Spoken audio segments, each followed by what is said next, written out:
Alright guys, the new endgame for Diablo 4. About a new endgame yes. event called the Abattoir of Zir, and the return of a few malignant powers.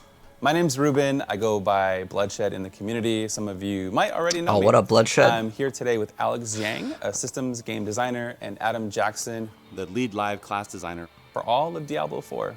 The Abattoir of Zir is an endgame pinnacle dungeon event built into Diablo 4. They're meant to be really challenging for the player. The way it works is it's a complete race against the clock. You jump in, kill as many demons as you can, fill up that progress bar. Once complete, a boss will spawn, kill the boss, do this all before the timer runs out. You will not be able to enter until you complete all 7 tiers of your season journey event. But once this task is finished, go ahead and head over to the Occultist. A new recipe will be available for a Blood Forge. Okay, so we're pausing here just for 1 second. Check it out, guys. So all it costs is sigil powder. So there's no special parts that we can acquire for this. So I think right now getting sigil powder up might be kind of like the path. Might as well grab it now. And I'm wondering if we do this, do we also get sigil powder, or does this mean we have to keep on farming nightmare dungeons and salvaging the sigils, which makes it so partying up is going to be a huge advantage in this game because it requires sigil powder. You're going to want to go ahead and craft one, use it, consume it. Once consumed, a portal will open up in Ked Bardu. It's a big blood portal. You'll be fine. Just go in there. Don't worry about it. It's probably going to be super hard. The Abattoir of Zir dungeon, you will now earn a brand new Tears of Blood glyph. Alright, so I've talked about this before. They showed this at BlizzCon, but basically this is going to be one of the best glyphs in the game. They said at BlizzCon that this can level up to 200, which is crazy. Normally you go to 21 for your glyphs, so this is going to be massive. I mean, it's like level 1. Obviously, these numbers more likely will increase, and the radius is actually going to be increasing as well. So it gets a bonus on the radius, and on top of that, it grants 50% bonus to all of the rare nodes within range, and that bonus gets increased by every 10 levels. And again, it goes up to 200. Boosts rare nodes within its range, but different to nightmare dungeons, it has a cap 10 times bigger than normal sigils. So I'm curious just how high players can get it to this season. You will also get a recipe to craft a Blood Forge sigil, 1 tier higher than what you just completed at the Occultist. For some questions, I'm accompanied by Alex Zhang, a systems designer for Diablo 4. Question time, Alex. What's the highest level I can get a Blood Forged sigil to? So the sigil and dungeon both go up to tier 25, but this covers a much wider difficulty range than you might be used to, from 25 tiers of something like a nightmare dungeon. By condensing this large difficulty curve down to only 25 tiers, we want to make sure that each tier feels like a meaningful goal that you can strive for on its own. That's awesome. When can we expect to play it? The Abattoir of Zir goes live on December 5th, 2023 in patch 1.2. All right, there we go. There's the release date, guys. December 5th for this new pinnacle endgame, the Abattoir of Zir. 3. As a pinnacle endgame challenge, we want to make sure that you have enough time to prepare your ideal character for it. So this is around 2 months into the season with 1 month to go for you to push it to its limits. Afterwards, the thematic event will end, but you will have larger leaderboards to look forward to coming in Season 3. Awesome, Alex. Thank you for your time. I appreciate the information, and I'm sure the community does as well. Enough about Zir. Another amazing feature being added to the Season of Blood is the return and rework of some malignant powers that players really seem to enjoy. You can expect to find 5 different unique rings that harness the power of the malignant. To recap, malignant powers were a boost in a previous season that granted you various abilities. In the Season of Blood, though, you can expect to find 5 of these powers in unique rings that harness the power of the malignant starting November 7th. Now, a good amount of those malignant powers are incredibly strong. The Diablo team are reworking. Yeah, where's that barber? Back, but with a healthy balance in mind for the long term. One of these in particular is a fan favorite, the Sacrilegious. This ring, if you don't remember, will auto-cast all your corpse skills, but will have a separate cooldown for each skill cast. Raise Skeleton and Corpse Explosion cast every 1 to 2 seconds, where Corpse Tendrils can be cast every 8 to 16 seconds.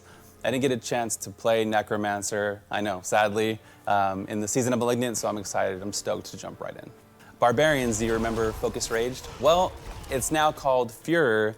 After spending 100 Fury, within 3 seconds, your next Hammer of the Ancients, Upheaval, or Death Blow is guaranteed to crit and do more damage. Smash, very good. For rogues, the trickery power will make a return when you use the subterfuge skill, leave behind a trap that taunts enemies and explodes demons to pieces. Sorceresses can obtain the power of Tal Rasha himself, gaining increased damage for each element you deal damage with.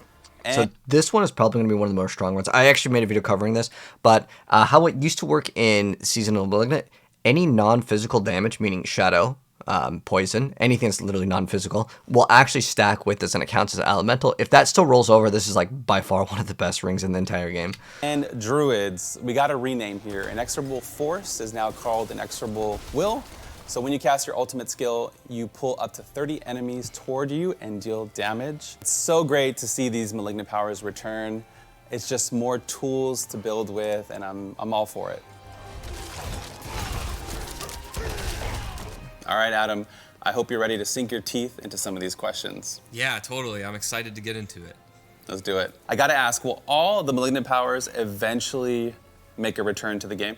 Yeah, we have no current plans to bring back every single malignant power, but we are taking a look at what players love, and we're very open to the idea of bringing back fan favorites. Okay, so in terms of feedback, I'm wondering, these 5 powers are one for every single class. By a long shot, Barbara was the most used one, and it's not here. So I think that'd probably be like the first one on the list, but that one is probably so good, guys. I don't know if it could ever come back into the game, especially because the power creep of this game has already gone pretty high. Most classes, like Barb, Rogue, you can delete Urban Lilith in like 1 second. So, well, I want all of them. Let's see if they. So where can I find them? Yeah, so you can start finding these powers when you get into World Tier 3, and if you want to target farm them, then you'll be able to get them off of Varshan. Target farming is like one of the coolest features in Diablo 4, so I love that we have the ability to do that. Will every seasonal theme also make their way back into the game? Yeah, that's a good question. It's likely you're not going to see every single part of a seasonal theme come back into Diablo 4, but we're definitely taking a look at what parts of these themes resonate with players, and we're open to the idea of kind of bringing back the things that people really love to improve the game experience for everyone. Okay, one thing, if I can give some feedback as a Diablo partner, the ability to actually apply vulnerability, specifically with the vampire powers, is so nice. I hope that they can add that in the future. And also, pretty much with one of the other powers, Metamorphosis, being able to instantly have Unstoppable for like all classes permanently is a really nice thing to have. So those 2 changes hopefully can move over to like the next seasons, or just give us a way to apply vulnerability like automatically and easy, because classes like the Rogue, where they can apply it with an exploit, versus using, let's say, Sorceress, and your exploit doesn't do the same thing as the other exploit, even though it has the same name. Maybe they can combine it and just make it so you don't have to level up all the glyphs. That'd be another like great option. All this sounds absolutely phenomenal. Thank you so much for your time. Oh, that's it? Yeah, thank you. Oh, okay. I wanted to see that more. Okay. See you in Sanctuary. Is this that actually just about does it for today. Shout out to you guys for watching. So I wanted to see more of the like actual end game. So I mean they paused it at the perfect moment. So as far as it goes, it looks like you just use sigil powder and these areas. Keep in mind, guys, it's not like a brand new season, and it's just more additional end game. But this is supposed to be pinnacle end game. Now, what I just noticed right here, it says over here on the right side, you can see, even though it says like Nightmare Dungeon Tier 1, this is a Abattoir of Zir. So it's like a new pinnacle end game. It just says before time runs out to summon a boss. So you have to kill a certain amount of monsters. It looks literally like a Greater Rift. I think this is a great change, though. If I can do these instead of Nightmare Dungeons where I have to untie these people, or I have to like pull this lever while these spikes come out and then interrupt me every single dang time, awesome. I really would love this if I could just do this for endgame content.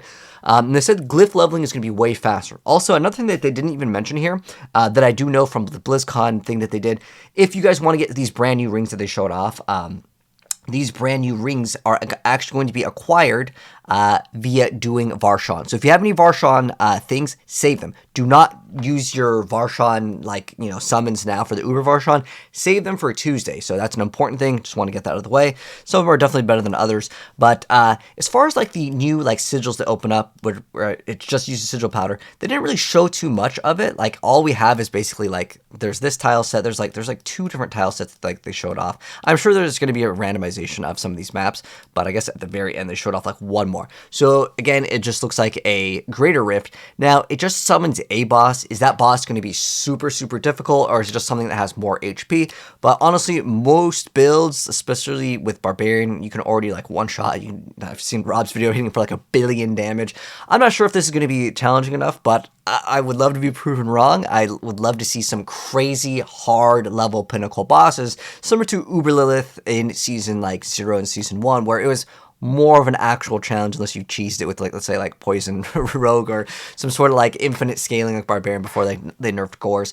I would really like to see some more endgame bosses that are challenged, because as of right now, like, I can use Tybalt and one-shot most of the things. There's Deathblow Barbarian that can one-shot most things in the game, but most players probably won't end up doing that much damage. So maybe for some of the min-maxers, in terms of this being like the pinnacle, the end game content, it might not still be at that level, but would love to see in the future if they add some crazy more modifications. But let me know, guys, down below, what do you guys think of this new update? I think, again, greater rifts are a very nice welcome, and while I would like to see more complexity in it, this is, again, not a brand new season. It's just like a free extra update that we get, and that's going to be happening next month. So on Tuesday, there's an update, and I'll give you guys gameplay of the newer like rings, if there really is anything to really cover. Again, it's just kind of nerfed mostly from previous Malignant Hearts, but they're still good, right? Some of them still can be best in slot, like the Tall Roster one is definitely awesome. Anyways, that's gonna wrap it up. If you guys enjoyed it, drop a like on it. If you're new here, hit subscribe, turn the bell, and I'll update you guys if there's any more brand new Diablo stuff. Let me know your thoughts. Peace out.